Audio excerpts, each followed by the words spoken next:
आप देख रहे हैं अमेज नाउ। गंगा, यमुना, राप्ती और गोमती के तटवर्ती इलाकों से खबरें आप तक। नमस्कार, सत्य घटना के नए अंक के साथ मैं सोनी निगम। शुरुआत करते हैं आज की मुख्य घटनाओं से। अंतर्राष्ट्रीय महिला दिवस के मौके पर सीएम योगी ने महिलाओं को आत्मनिर्भर और स्वावलंबी बनाने का दिया निर्देश। मिशन शक्ति के तहत यूपी पुलिस ने 1,21,509 पीड़ित महिलाओं को मौके पर पहुंचाई मदद। जौनपुर जनपद के जलालपुर में खेत खलियान को लेकर एक और खूनी संघर्ष।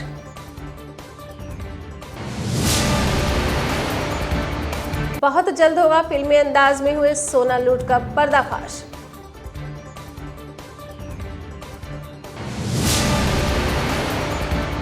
हिंदू युवा वाहिनी के महानगर अध्यक्ष ने कहा कि सरकार की योजनाओं को पात्र तक पहुंचाएंगे कार्यकर्ता। अंतर्राष्ट्रीय महिला दिवस की पूर्व संध्या पर कहीं नारी शौर्य प्रदर्शन तो कहीं आत्मनिर्भरता के लिए जागरूकता अभियान। रेलवे एकादश ने जीता मैच। एक मैत्रीपूर्ण क्रिकेट मैच में मंडलायुक्त एकादश से रेलवे एकादश जीता।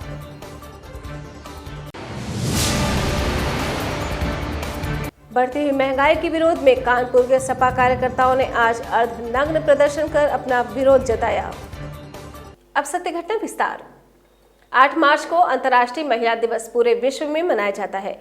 इसी क्रम में मुख्यमंत्री योगी आदित्यनाथ ने वीडियो कॉन्फ्रेंसिंग कर संबंधित अधिकारियों से कहा कि अंतर्राष्ट्रीय महिला दिवस के अवसर पर ज्यादा से ज्यादा महिलाओं को आत्मनिर्भर और स्वावलंबी बनाने का कार्य किया जाए। लखनऊ के 5 कालिदास मार्ग से मुख्यमंत्री योगी आदित्यनाथ ने वीडियो कॉन्फ्रेंसिंग कर गोरखपुर के मंडल आयुक्त सभागार में संबंधित अधिकारियों से कहा कि आगामी 8 मार्च को अंतर्राष्ट्रीय महिला दिवस के अवसर पर महिलाओं को सशक्त और आत्मनिर्भर बनाए रखने के लिए शासन द्वारा विभिन्न योजनाओं का संचालन किया जा रहा है, जिसका 100% अनुपालन करते हुए ज्यादा से ज्यादा संख्या में महिलाओं को जीविकोपार्जन के लिए उन योजनाओं का लाभ दिया जाए। इस दौरान ADG zone Akhil Kumar, IG range Rajesh modak, मंडलायुक्त जयंत नार्लिकर, जिलाधिकारी के विजयंत पांडियन, जोगेंद्र कुमार सहित अन्य संबंधित अधिकारीगण मौजूद रहे। उत्तर प्रदेश सरकार महिलाओं की सुरक्षा को लेकर काफी चिंतित है। योगी सरकार द्वारा मिशन शक्ति योजना शुरू कर महिलाओं को जागरूक करने के साथ उन्हें सुरक्षा का भी एहसास दिलाया जा रहा है।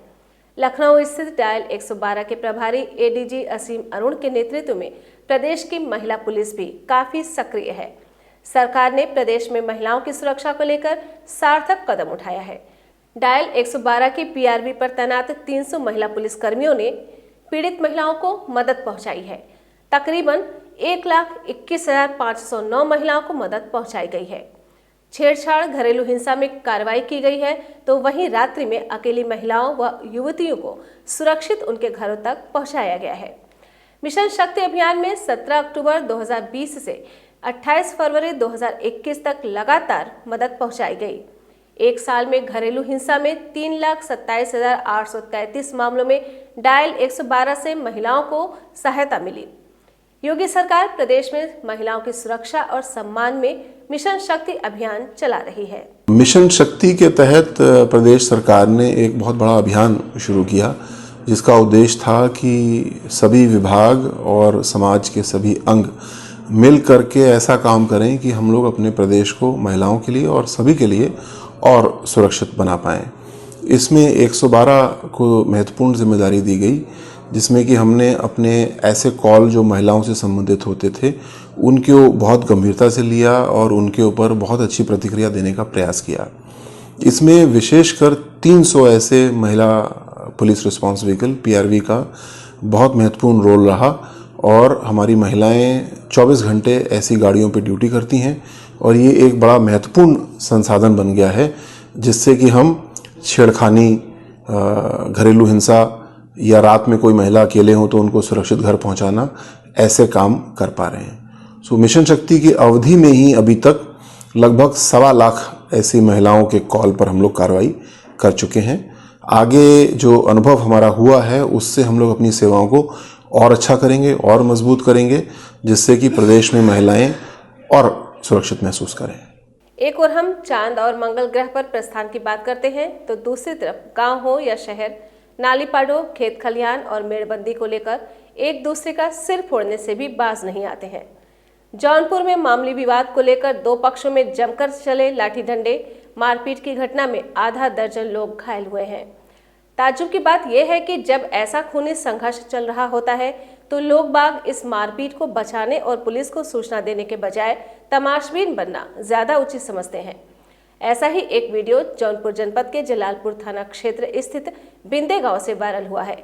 यहाँ भी जमकर लाठी डंडे चले, कईयों के सिर फूटे, खून बहे, लेकिन सभी एक दूसरे के खून के प्यासे दिखे।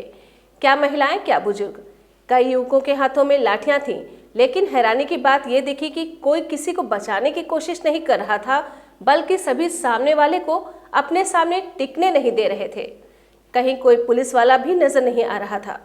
इस पूरी घटना में एक की हालत नाजुक है। वाराणसी ट्रॉमा सेंटर में इलाज चल रहा है। मारपीट का लाइव वीडियो सोशल मीडिया पर हो रहा है तेजी से वायरल। पुलिस मामले की जांच में जुट गई है। इन दृश्यों को देखकर लगता नहीं हम विकास के इतने ऊंचे पायदान पर जा चुके हैं।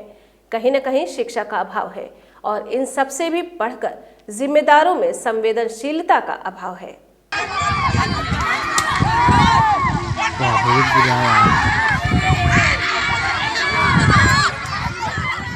गोरखपुर जनपद के सीतापुर आई हॉस्पिटल में संजीवनी हीमोफीलिया सोसाइटी की तरफ से मासिक गोष्ठी का आयोजन किया गया। गोष्ठी में बतौर मुख्य अतिथि डॉक्टर राजेश कुमार शुक्ल ने वंशानुगत बीमारी के बारे में लोगों को जागरूक किया। आपको बता दें कि हीमोफीलिया अनुवांशिक रोग है जिसमें शरीर के बाहर बहता हुआ रक्त जमता नहीं है। इसके कारण चोट या दुर्घटना में ये जानलेवा साबित होती है, क्योंकि रक्त का बहना जल्द ही बंद नहीं होता। विशेषज्ञों के अनुसार इस रोग का कारण एक रक्त प्रोटीन की कमी होती है, जिसे क्लॉटिन फैक्टर कहा जाता है। सोसाइटी की सचिव अंजू वर्मा ने मीडिया से बात करते हुए बताया कि उनकी संस्था ने आज 70 मरीजों का रजिस्ट्रेशन कराया है। यहाँ पे हीमोफीलिया के प्रति जागरूकता अपने सोसाइटी के जरिए करवा रहा है, ताकि जो हमें फैक्टर बार बार प्रॉब्लम हो जा रही है गोरखपुर में, जहाँ सुविधा है बीआरडी मेडिकल कॉलेज में कम से कम 2 से 3 घंटे फैक्टर मिलता है हमें, लेकिन हम लोग ये चाहते हैं कि अगर बीआरडी के अलावा एम्स में या जिला अस्पताल में फैक्टर हो जाए तो शायद हमारे पेशेंट समय से पहले जो विकलांग हो रहे हैं वो विकलांगता ख़त्म हो जाएगी। आज हम अपने सोसाइटी में पेशेंट का रजिस्ट्रेशन करवाया गया है, ताकि हमें लगे कि हाँ अब गवर्नमेंट इस पर ध्यान दे सके। और किस तरह की दिक्कतों का सामना करना पड़ता है हीमोफीलिक पेशेंट? तो सबसे पहले दिक्कतों का सामना ये करना पड़ता है जो वो विकलांग हो जा रहे हैं, जिनका घुटना इतना ज़्यादा बड़ा हो जा रहा है और उसके साथ इनको चलने में इतनी प्रॉब्लम होती है कि इसे हम अगर 10 साल है, 8 साल का बच्चा है तो हम उसे शायद गोद में ले जाकर उसको ट्रीटमेंट हम लोग करवा सकते हैं, लेकिन अगर वो 18 साल का है, 20 साल के, तो क्या हम उसे गोद में तो नहीं ले जा सकते हैं। लेकिन बार बार इनको जोड़ों में ब्लीडिंग हो जा रही है, जो ये चलने में बिल्कुल विकलांगता के उसमें रहते हैं और इतनी ज़्यादा दर्द होती है कि शायद वो अपना दर्द नहीं बता सकते हैं। और समय से ना फैक्टर होने से ये विकलांगता बहुत तेज़ी से हमारे हीमोफीलिया पेशेंट के पास पहुंच रही है। कितने पेशेंटों का रजिस्ट्रेशन? आज हमारे हीमोफीलिया 70 पेशेंट हम लोगों ने रजिस्ट्रेशन करवाया है और मुझे लगता है कि शायद इसी तरह जागरूकता रहे तो हो सकता है हमारे गोरखपुर कमिश्नर में जो 365-70 पेशेंट का जो आंकड़ा है तो वो हमारे सोसाइटी के जरिए जुड़े और हम लोग गवर्नमेंट से इनका जो अधिकार है, जो इनका हक है, हम लोग उनसे कहें कि हमारे इस समस्या का समाधान निकाला जाए। मुख्यमंत्री योगी आदित्यनाथ का गृह जनपद गोरखपुर अब भू माफियाओं का गढ़ बनता जा रहा है, जिसकी बानगी ये है कि चाय की दुकान चलाने वाले एक परिवार को दुकान खाली न करने पर जान से मारने की धमकी भू माफियाओं द्वारा दी जा रही है। इस घटना की शिकायत पीड़ित परिवार ने आला अधिकारियों से किया था, लेकिन कोई सुनवाई नहीं हुई। कहीं से न्याय न मिलता देख पीड़ित परिवार ने मीडिया के शरण में आकर अपना दर्द बयां किया। मीडिया से बात करते हुए रुस्तमपुर की रहने वाली पीड़िता अनीता निषाद ने बताया कि राजघाट थाना क्षेत्र के रहने वाले पूर्व पार्षद रविंद्र निषाद, जो कि एक भू माफिया हैं, उन्होंने जबरन उनकी दुकान की दीवार को जेसीबी से गिरवा दिया और अब धमकी दे रहे हैं कि जल्द से जल्द जमीन खाली कर दे। खजनी थाने पर 2 बार गई, एप्लीकेशन भी डाल कर चलो हम देख लेंगे, बाकी कौन सुनवाई ना भेल। 10 कदम वहाँ से 10 मिनट का रास्ता है, 3 किलोमीटर का रास्ता है। उसके बाद दीवार गिर के हमको सूचना मिलल, हम यहाँ साहब के लगे, बड़े साहब गोरखपुर यहाँ आए, उसके 2 घंटे के बाद पुलिस गई, मौके पर नाइट में पुलिस पहुँचल, न रोकल न कुछ कैल थाने पर, तो कौनो सुनवाई नहीं हमारे तरफ से भाई। हमके ही शंका लगता है साहब थाने पर ही रविंद्र निषाद मिलल न तब हमारा कौनो सुनवाई नहीं होता। अब फिर कहना है जे अब से जो जाए थे कि जिसकी ले के गिरवा, जिसकी का वोल्टेजर ले गिरवा दे, आज जान से ख़त्म कर दे। कहते हैं वक्त कब कैसे करवट लेता है कोई नहीं जानता। त्रिस्तरीय पंचायत चुनाव की आरक्षण लिस्ट जारी होने के बाद गांव में चुनावी हलचल शुरू हो गई है। कई रिश्ते जो वर्षों से दूर थे वो करीब और कई करीबी दूर होते देखे जा रहे हैं। आरक्षण लिस्ट जारी होने के बाद अंतर्जातीय शादियां भी कहीं कहीं वरदान साबित हो रही हैं। जिले में करीब दर्जन भर उम्मीदवार ऐसे हैं जिनकी आरक्षण सूची निकलने पर चुनाव लड़ने की उम्मीद ही खत्म हो गई थी। ऐसे में अंतर्जातीय विवाह की वजह से उनके घर आई उनकी बहू या पत्नी उम्मीदवार बनकर उनकी प्रधानी की उम्मीद को बरकरार रखे हुए है। सिद्धार्थनगर जिले के बाटपुर नंबर 11 में रहने वाले ये हैं यूनुस खान। कई बार यूनुस खान इस ग्राम पंचायत से प्रधान निर्वाचित हो चुके हैं। पिछले वर्ष यहाँ की सीट सामान्य थी, लड़े और हार गए। इस बार चुनाव लड़ने की पहले से तैयारी थी। आरक्षण की लिस्ट निकली, उनकी ग्राम पंचायत ओबीसी हो गई। यूनुस तो तुर्क खान है, भला कैसे चुनाव लड़ते। ऐसे में इनकी पत्नी आसरा बानो उनके लिए मसीहा बन गई। आसरा बानो मुस्लिम में अंसारी जाति की है जो ओबीसी में आती है। अपनी अंतर्जातीय हुई शादी और उसका आज फायदा मिलने के बारे में यूनुस खान कहते हैं कि 1975 में उनकी शादी हुई थी।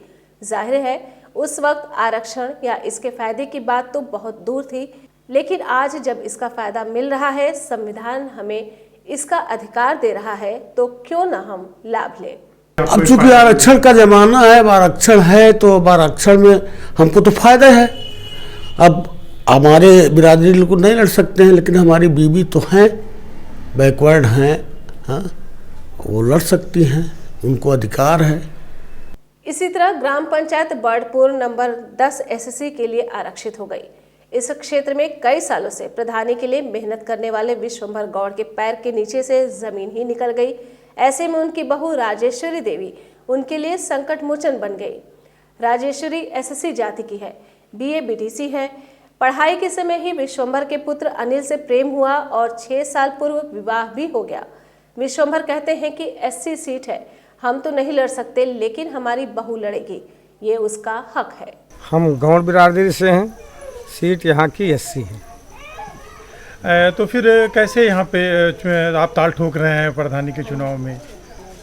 हमारी बहू जो है एससी की है और जो संविधान ने उसको कानून दिया है, उसका हक और अधिकार है, इसलिए मैं उसे लड़ा रहा हूँ।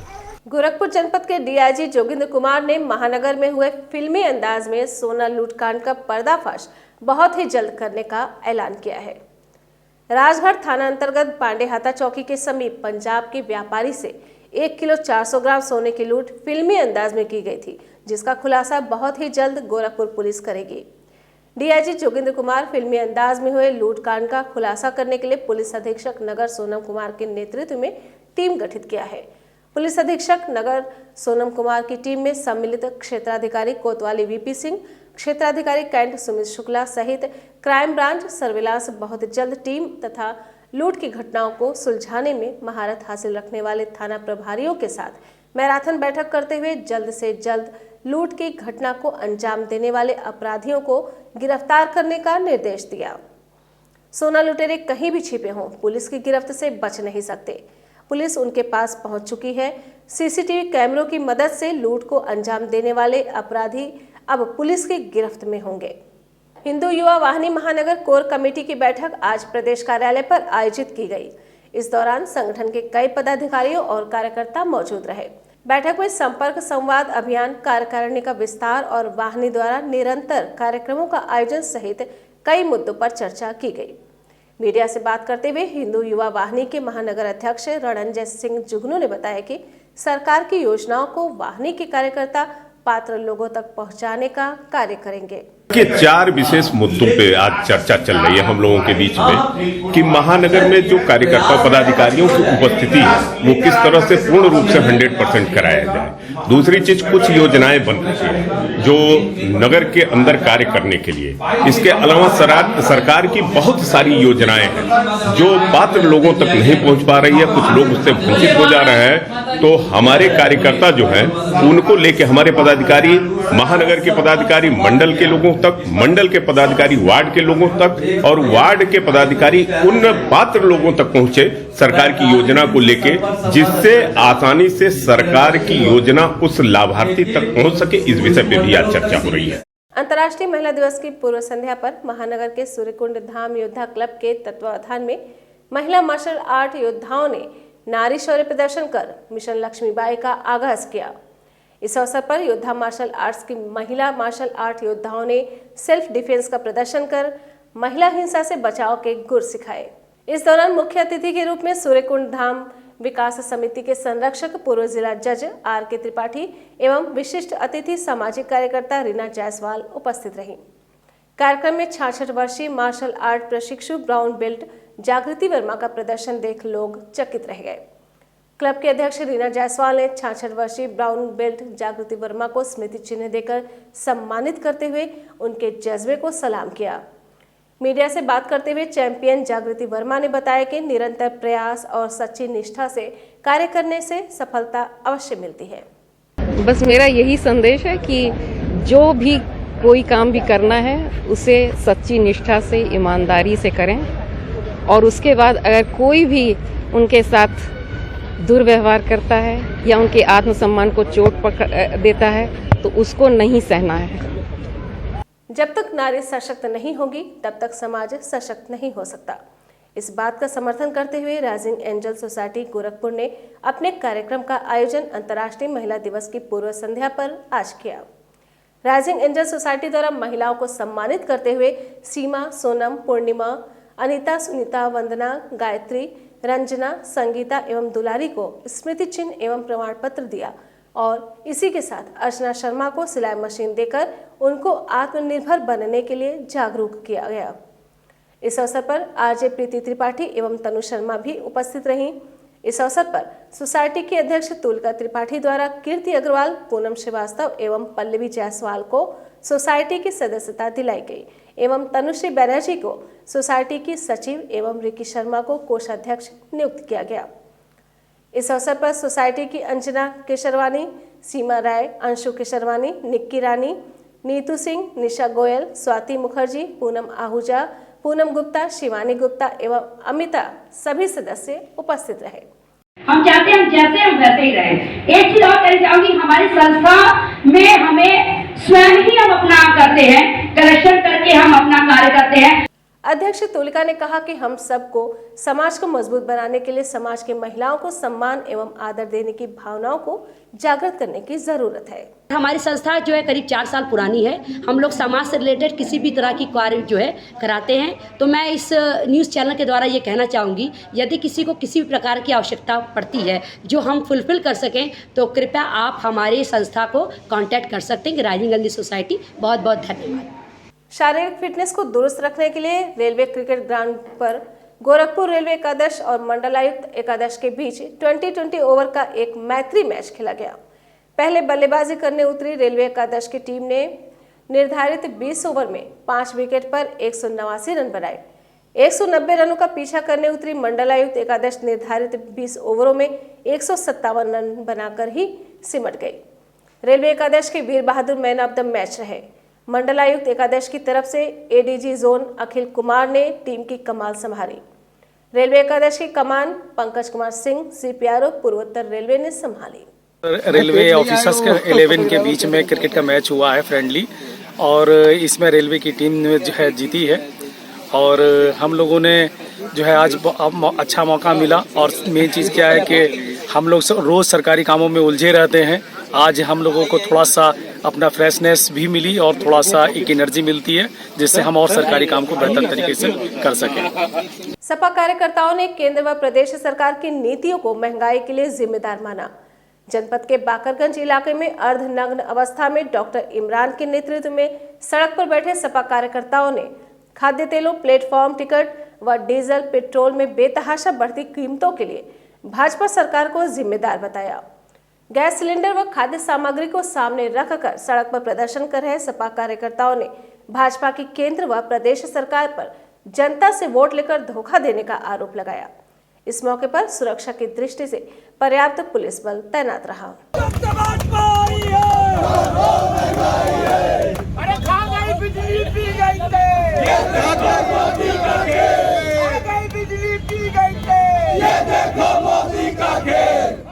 सत्य घटना में ये थी अब तक की खबरें। तेज, सटीक और ताजी खबरों को जानने के लिए जुड़े रहे अमीज नाउ के फेसबुक पेज, यूट्यूब चैनल और वेब पोर्टल से। अगले अंक में फिर मुलाकात होगी। नमस्कार। आप देख रहे हैं अमीज नाउ। गंगा, यमुना, राप्ती और गोमती के तटवर्ती इलाकों से खबरें आप तक।